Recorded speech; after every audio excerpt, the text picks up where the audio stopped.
On today's episode of Some Assembly Required, we'll be taking a journey through the epic, ongoing saga of the 2018 Lame Duck Extraordinary Session.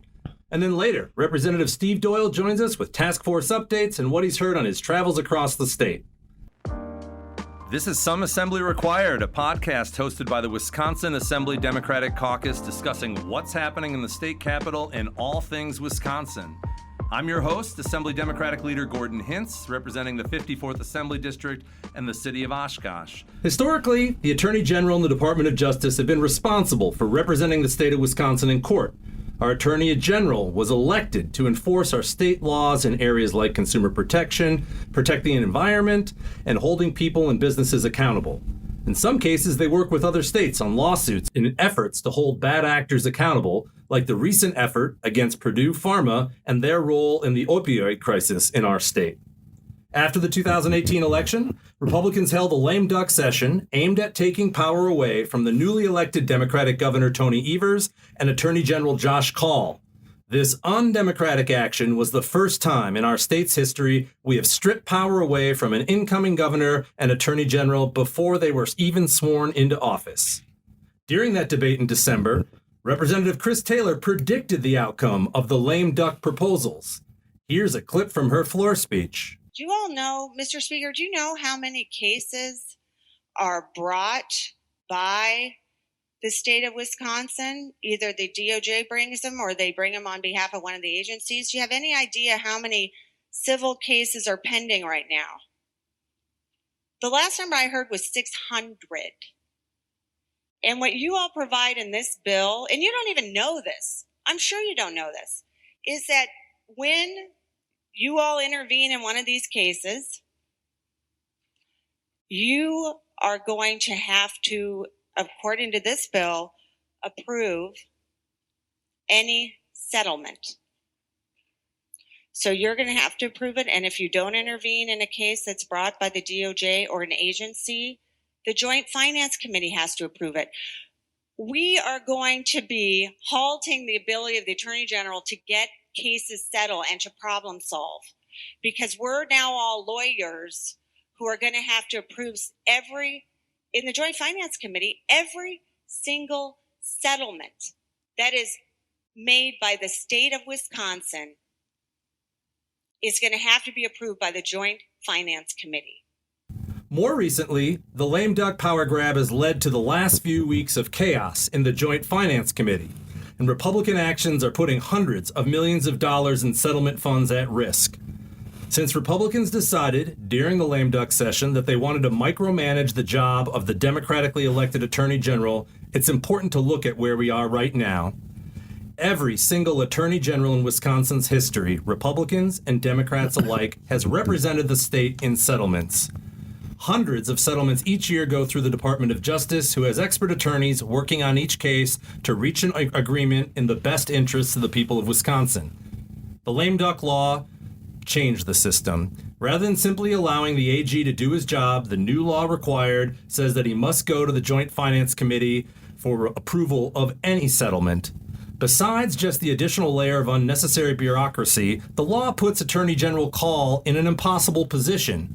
Because many of these cases have sensitive, confidential information, the Attorney General would either have to break attorney-client privilege by divulging that confidential information to the Joint Finance Committee, or he would be breaking the law set under the lame duck session.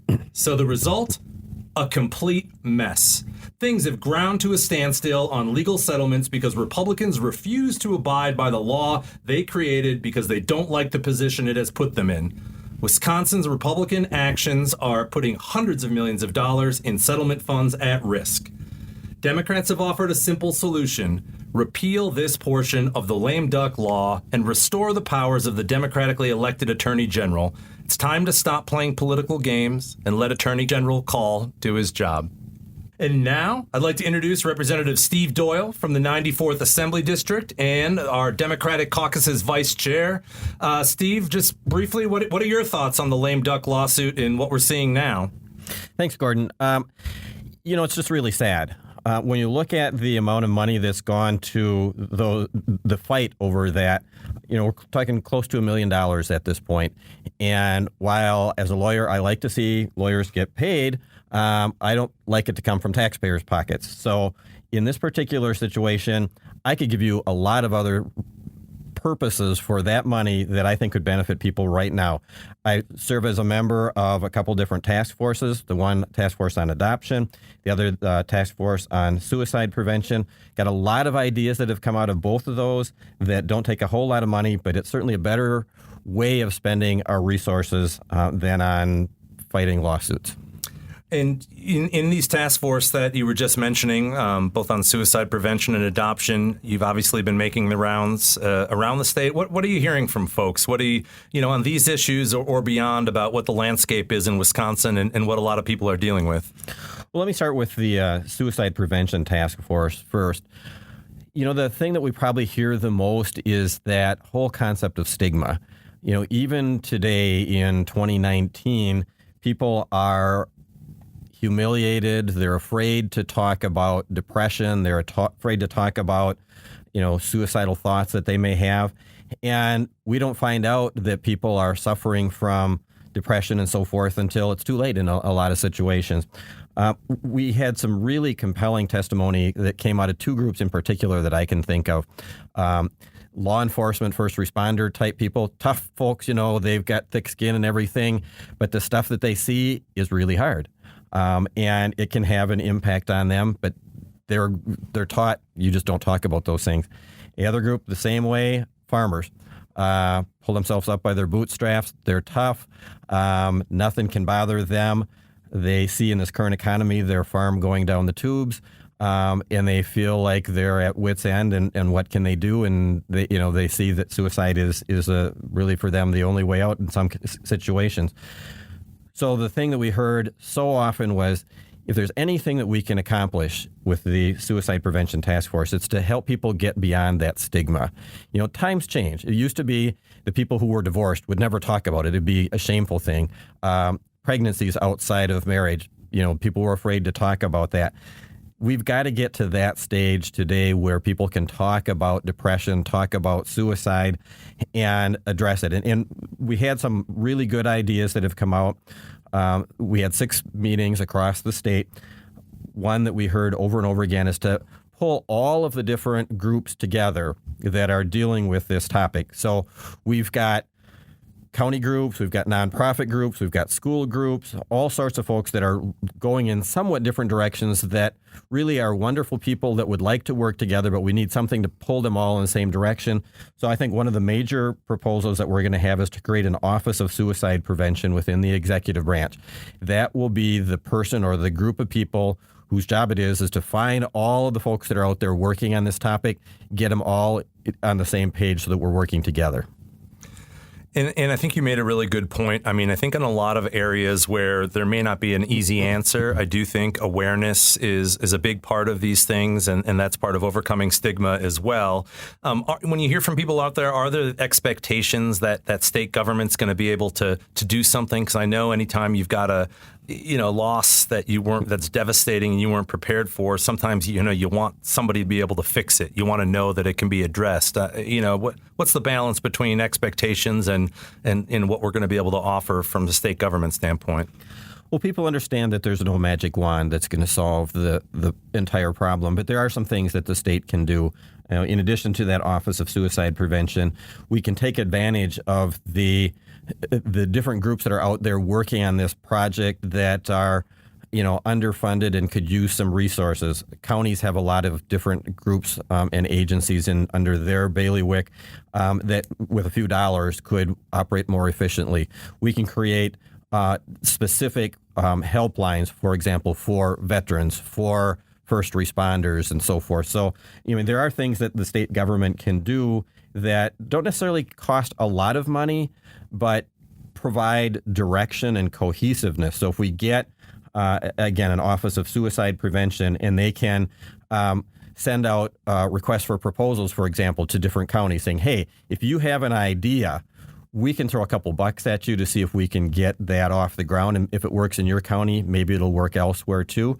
So we think that, we can use seed money around the state to really do some good things and build upon what's already out there. We don't need to reinvent the wheel. We just need to make the wheel run a little bit more smoothly. Well, thank you for all your work on that. And I do hope that, we'll have some productive outcome, but also recognize that a lot of it is bringing groups together and raising the profile of the issue. Well, now on to some things about you.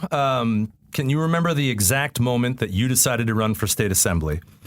Well, pretty much. That was the day that I found out that Scott Walker was tapping Mike Hipsch to be his Secretary of Administration, which meant there was an opening in the state assembly in the very district that I lived in.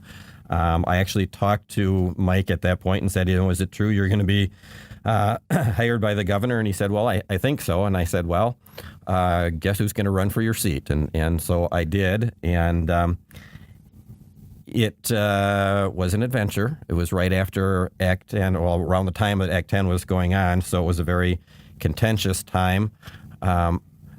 You asked when I first decided to run. You didn't ask how many times I decided I shouldn't have run, even during that campaign, but I'm glad I'm here. Has winning in a special election, changed the way you approach things at all? That has. There's a lot of things that come together that really kind of have defined how I approach my job. So, running in a very contentious race in a very balanced district. My district is pretty closely balanced, Republican and Democrat. But also my background in two respects. One is I was the county board chair in La Crosse before I got elected to this position. And in that role, we called it collaboration. Now in Madison here, we call it bipartisanship. Same theory. In my profession as an attorney, I do a lot of mediation. So mediation, collaboration, bipartisanship, that's really how I look at my job here is where can we find common ground, things that will help us to improve the situation as opposed to I'm right and you're wrong. And so that's why I really like serving on these task forces. Last session it was the foster care task force, this session suicide prevention and also the adoption task force, because those are issues that aren't Democratic or Republican issues. Those are human issues. With the foster care task force, I used to say abused and neglected kids aren't Democrats or Republicans, they're kids. And the solutions to helping their situation shouldn't be Democratic or Republican solutions. They should be human solutions. And that's really how I've approached this job, and it really comes from my background in my profession and in public service before I got elected to the Assembly.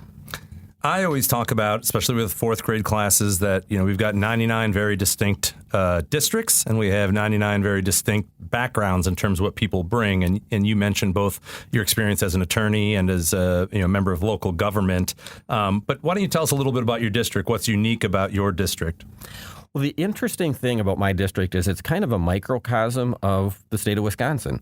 So it's about 1/3, 1/3, 1/3. So 1/3 city. Onalaska, it's not a huge city, but it's a city, and then about 1/3 suburban and 1/3 rural. It's moving away from rural and a little bit more towards city, but because of that mix, it gives me a chance to understand what my colleagues are going through. If I represented the city of Madison, well, there's a city, you understand what those people are up against.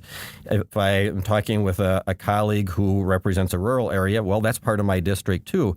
So it really has forced me to keep an open mind on all the issues that come before us rather than an easy answer. This is what my district wants and heck with everybody else, because in my case, it's probably what 1/3 of my district wants, and I have to figure out what to do about the other 2/3. What's your favorite part of the job? Fourth graders. I love going out to talk to fourth grade classes. They are so dang smart. It's just a blast. When they come to the Capitol, and if I'm here that day, I always like to take them aside and talk to them and say, I'm going to come and visit your class in about 2 weeks. And when I get there, there's a question I'm going to ask you, and it's my favorite fact about the Capitol, which is how many light bulbs are there in the Capitol? Do you know, Gordon?